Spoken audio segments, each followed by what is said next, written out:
یہ جو کچھ فلسطین میں ہو رہا ہے اور جو کچھ عالم اسلام کے ساتھ ہو رہا ہے، آپ کو سارا کا سارا ان 3 آیتوں میں خلاصہ نظر آ جائے. ہمارے کرتوت دیکھ لیں، ہمارے عمل دیکھ لیں، ہمارا کوئی قرآن پہ ایمان نہیں ہے. سب سے پہلی سزا کیا ہوگا؟ فَإِنَّ لَهُ مَعِيشَةً ضَنْكَ، میں ان کی معیشت تنگ کر دے. اور آج رو رہے ہیں کہ نہیں رو رہے ہیں؟ ہاتھ اٹھاتے ہیں، دعائیں کرتے ہیں، ادھر ادھر ہاتھ مارتے ہیں، کوئی IMF کے پاؤں میں گر جاتے ہیں، دنیا سے بھیک مانگ رہے ہیں، لیکن کوئی مدد آپ کو ہوتی نظر نہیں آ رہی. جو میری پسند کی چیزیں ہیں یہ میرا دین ہے کہ اگر ہم مسلمان ہونے کا دعویٰ کر کے بھی، واضح آیت اور واضح اللہ کا حکم آنے کے باوجود بھی اگر ہم اس کو نہ مانیں تو ہم کیسے مسلمان؟ تو پھر یہودیوں کی جو ذلت اللہ نے قرآن میں بیان کی، وہی ذلت اگر آج ہمارے ہاں بھی موجود ہے تو اس کی ایک وجہ یہ ہے کہ جو انہوں نے تورات کے ساتھ کیا، آج ہم وہی کچھ قرآن کے ساتھ کر رہے ہیں. اور ہمیں حکم دیا کہ اس کو پڑھو، اس کو سمجھو اور اس کے مطابق اپنی عملی زندگی بنانی ہے. اگر نہیں بناتے تو 3 آیتیں 3 مقام پہ اللہ رب العزت نے وہ بات کہی، شاید جن کو پڑھ کے اندازہ ہوتا ہے کہ آج مسلمانوں کو جو مار پڑ رہی ہے یہ اس قرآن کو چھوڑنے کی وجہ سے. وَمَنْ أَعْرَضَ عَنْ ذِكْرِي فَإِنَّ لَهُ مَعِيشَةً ضَنْكَ. سب سے پہلا مقام فرمایا جس نے میرے اس ذکر سے اعراض کر لیا. اور ذکر سے کیا مراد ہے؟ قرآن میں اللہ نے اس کی بھی وضاحت کر دی، اِنَّا نَحْنُ نَزَّلْنَا الذِّكْرَ وَإِنَّا لَهُ لَحَافِظُونَ، کہ اس ذکر یعنی قرآن کریم کو ہم نے اتارا ہے. تو اللہ رب العزت فرماتے ہیں وَمَنْ أَعْرَضَ عَنْ ذِكْرِي، جس نے میرے اس ذکر سے اعراض کیا، سب سے پہلی سزا کیا ہوگا؟ فَإِنَّ لَهُ مَعِيشَةً ضَنْكَ، میں ان کی معیشت تنگ کر دے. اور آج رو رہے ہیں کہ نہیں رو رہے ہیں؟ ہاتھ اٹھاتے ہیں، دعائیں کرتے ہیں، ادھر ادھر ہاتھ مارتے ہیں، کوئی IMF کے پاؤں میں گر جاتے ہیں، دنیا سے بھیک مانگ رہے ہیں، لیکن کوئی مدد آپ کو ہوتی نظر نہیں آ رہی. تو سب سے پہلی بات اللہ رب العزت نے بیان کی، جس نے میرے ذکر سے اعراض کیا میں اس کی معیشت کو تنگ کر دوں گا.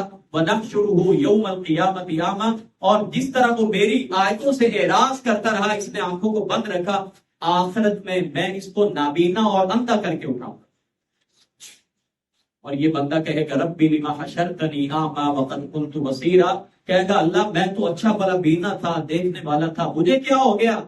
اللہ کہیں گے کذالک اتتک آیاتنا فنسیتها وکذالک اليوم تنسی، تیرے پاس میری آیتیں، میرا کلام آیا تھا، تو نے ان کو دیکھ کے اعراض کیا اور آج ہم نے بھی تجھے بلا دیا.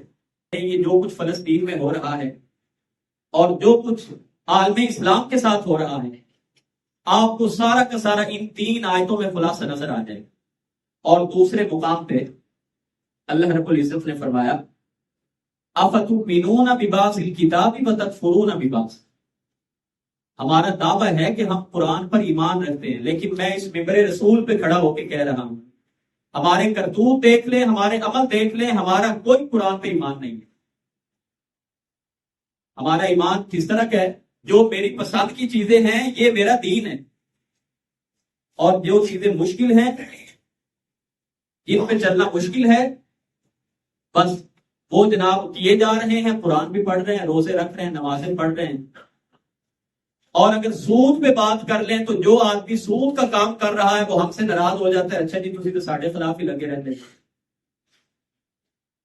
اور اگر غلط بیانی پہ یا کاروباری طبقے کے خلاف بات کر لیں وہ کہتے ہیں، یعنی جس کے اندر کوئی عیب پایا جاتا ہے تو وہ سمجھتے ہیں کہ شاید مجھے ٹارگٹ کیا جائے، کہ جو چیزیں میں کر رہا ہوں وہ میں سننے کے لیے حق تیار نہیں ہوں کہ اللہ کی کوئی بات سنوں اور میں اپنی اصلاح کر لوں.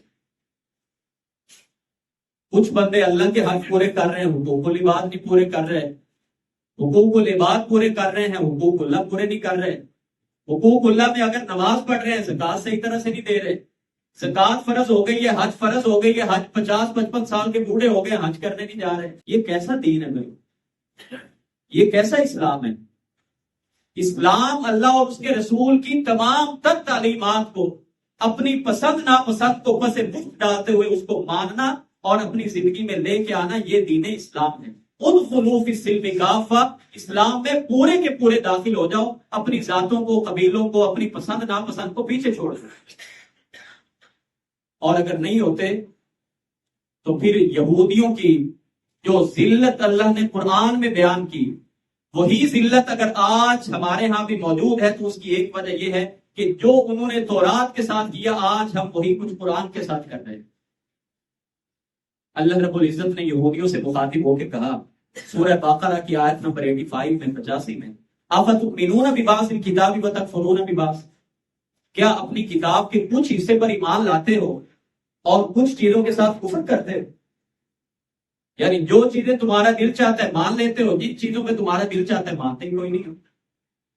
فما جزاء من يفعل ذلك منكم الا خزي في الحیات الدنیا، جو بھی آدمی یہ عمل کرے گا، کچھ چیزوں کو مان لے کچھ کو چھوڑ دے، سزا کیا ہے؟ الا خزي في الحیات الدنیا، اللہ دنیا میں اس بندے کو رسوا ذلیل کر کے چھوڑے گا۔ وَيَوْمَ الْقِيَامَةِ يُرَدُّونَ إِلَىٰ أَشَدِّ الْعَذَابِ، قیامت کے دن اسے شدید تر عذاب کی طرف لوٹایا جائے گا۔ ایک مقام پہ فرمایا بے شک وہ لوگ ان الذین کذبوا بآیاتنا واستكبروا عنها، بے شک وہ لوگ جو ہماری آیتوں سے تکبر کرتے ہیں، ان کو جھٹلا دیتے ہیں، اگرچہ اس سے مراد کفار ہے، اور کفار کی یہ سزا اس لیے بیان ہوئی کہ وہ قرآن کو مانتے ہی کوئی نہیں۔